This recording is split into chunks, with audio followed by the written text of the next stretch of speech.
What I'm about to tell you will destroy everything you think you know about love, and once you hear it, you can never unhear it. Friedrich Nietzsche said, "Sometimes people don't want to hear the truth because they don't want their illusions destroyed." Well, here's your warning, because what I discovered about love, about women, about the game you've been playing your entire life without knowing the rules, it's going to change everything. You ready? Because there's no going back after this. Remember when you were 8 years old and they told you about love? They painted this beautiful picture, didn't they? True love, soulmates, the one person who would complete you, heal you, save you from yourself. They whispered a promise into your subconscious that one day someone would come and make everything okay. And you believed it, not because you were weak or naive, but because nobody ever gave you the tools to see through the most sophisticated lie ever told. But what if I told you that promise was never meant to be kept? What if the love you've been desperately searching for isn't salvation at all, but strategy? See, here's what they never told you about Nietzsche. He wasn't the monster they made him out to be. He was a surgeon. And when he turned his scalpel toward love, toward relationships, toward the way men and women really interact, what he found wasn't pretty. It wasn't polite. But it was real. And here's the first cut that's going to sting. You don't love her. I know. You're already getting defensive. But stay with me, because this gets so much worse before it gets better. You don't love her. You love the version of her that exists in your head. You love the way she makes you feel about yourself. You love that when she looks at you, you finally feel like the man you've always wanted to be. But that's not love. That's addiction, emotional heroin, and she's your dealer. Now here's where it gets really uncomfortable.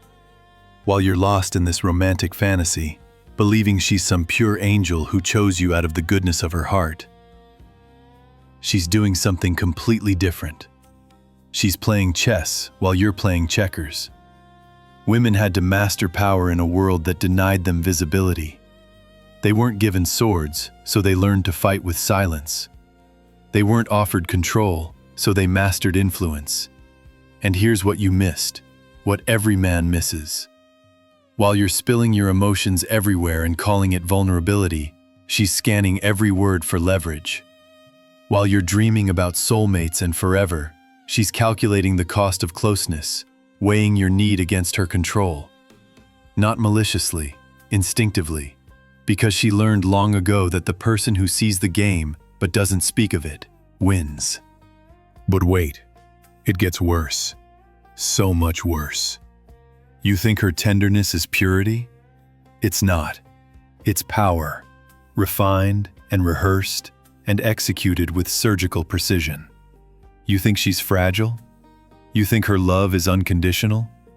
You think that sweet smile and those caring words come from some deep well of feminine virtue? They don't. Every gesture, every word, every moment of apparent vulnerability is calculated. Not consciously, but the way a master pianist doesn't think about which keys to press. It's instinct honed by generations of women who had to survive in a world where direct power meant death. And you're so busy worshiping the performance that you can't see the performer. Here's what's really happening in your relationship right now. And this is going to hurt. You give her everything. Your time, your attention, your emotional energy. Pieces of your identity you didn't even know you could lose. You call that love. She gives you just enough to keep you hooked. Just enough affection to maintain hope. Just enough intimacy to prevent despair. Just enough validation to keep you coming back for more. You call that connection. But it's not connection.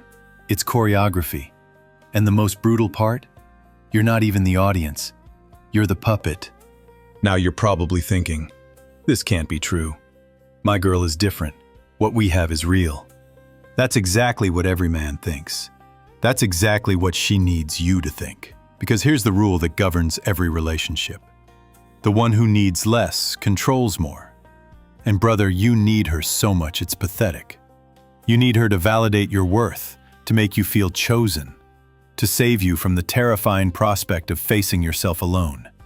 She doesn't need you, she chooses you. And there's a universe of difference between those two things. You want to know how deep this goes? You want to see how completely you've been played? Think about the last fight you had with her. Think about how it ended. Did you apologize first? Did you change your behavior to avoid making her upset again? Of course you did. She doesn't need to argue with you. Arguments are for amateurs. She just needs to withdraw her approval, her affection, her attention. And you scramble to get it back like a drug addict going through withdrawal. That's not manipulation. That's mastery. She shapes your decisions, your priorities, your entire identity, without ever raising her voice. And you're so grateful for the chance to please her that you call it love. But here's the part that's going to destroy you completely. You like it this way. You like being handled. You like the comfort of emotional slavery. You like having someone else responsible for your inner peace, because it means you never have to face the terrifying truth about who you really are when nobody's watching. The moment you stop needing her to be your salvation, you'll have to confront what's behind that need. And that, not heartbreak, not rejection, not being alone, is what truly terrifies you. Fear wears many disguises, and its favorite costume is romantic devotion. You think you're giving yourself purely, nobly, beautifully. But look deeper. What you're really offering isn't love. It's a transaction. If I give you my heart, will you fix the parts of me I don't want to face? If I worship you enough, will you make me feel like I matter? If I sacrifice my identity, will you promise never to leave? You're not seeking a partner. You're seeking a solution to the problem of yourself. And while you're offering your soul in exchange for emotional comfort, she's listening. Not to your words. Words are just noise.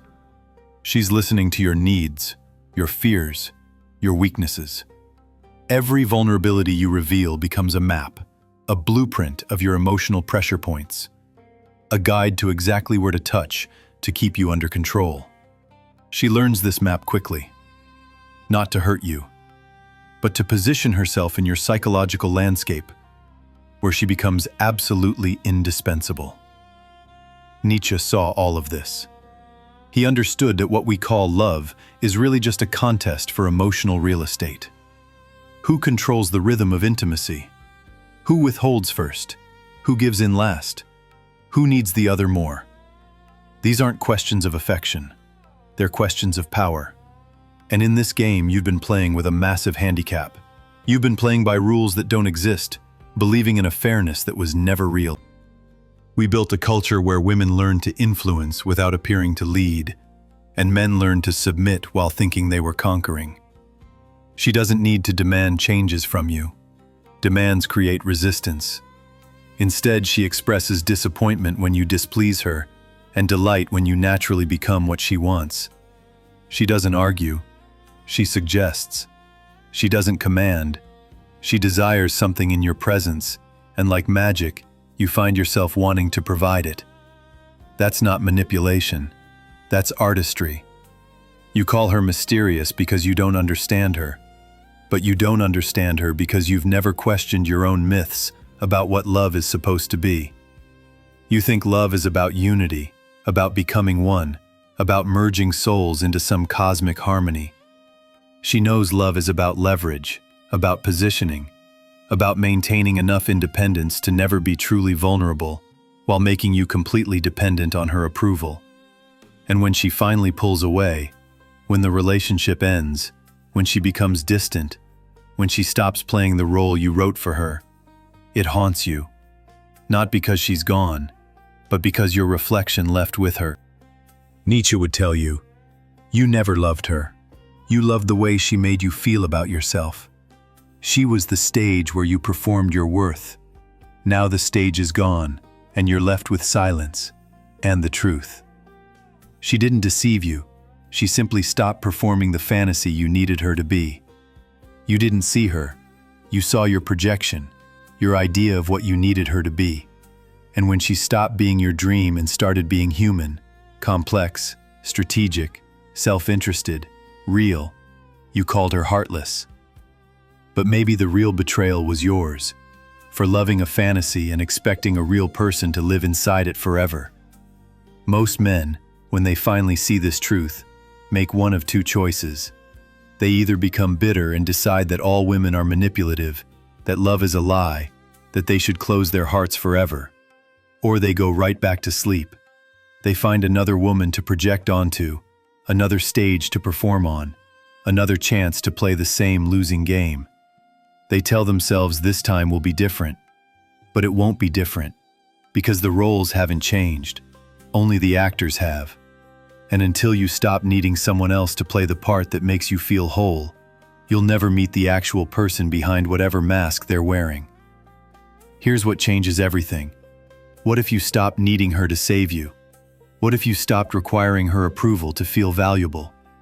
What if you became so complete within yourself that her presence became a choice rather than a necessity? Then something extraordinary becomes possible. Not the end of love, but its transformation. You begin to see what was always there. Not manipulation, not malice, but intelligence. A woman who mastered relational power because it was the only power she was ever allowed to have. Not because she wanted to control you, but because this was how she learned to survive and thrive in a world that never gave her any other options. The question isn't whether she's ready to love you authentically. The question is whether you're ready to see her without the myth, without the projection, without needing her to be your salvation. Because only when you can see her clearly can you see yourself clearly. And only then does love stop being a story you tell yourself and become a revolution you live together. Only then do you discover what's possible between two people who don't need each other, but choose each other anyway. Only then does the game end and real life begin. If this destroyed something in you that needed to be destroyed, if it opened your eyes in a way that felt both terrifying and liberating, then you're ready for what comes next. Not another relationship based on the same unconscious patterns. Not another attempt to find someone who will finally be the salvation you've been seeking, but something entirely new.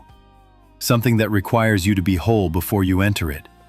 Something that demands you bring your complete self instead of your needy, broken, desperate self. The end of love as a transaction. The beginning of love as transformation. The question is, are you brave enough to want it? Follow our channel Keys to the Psyche now and see the way others can't.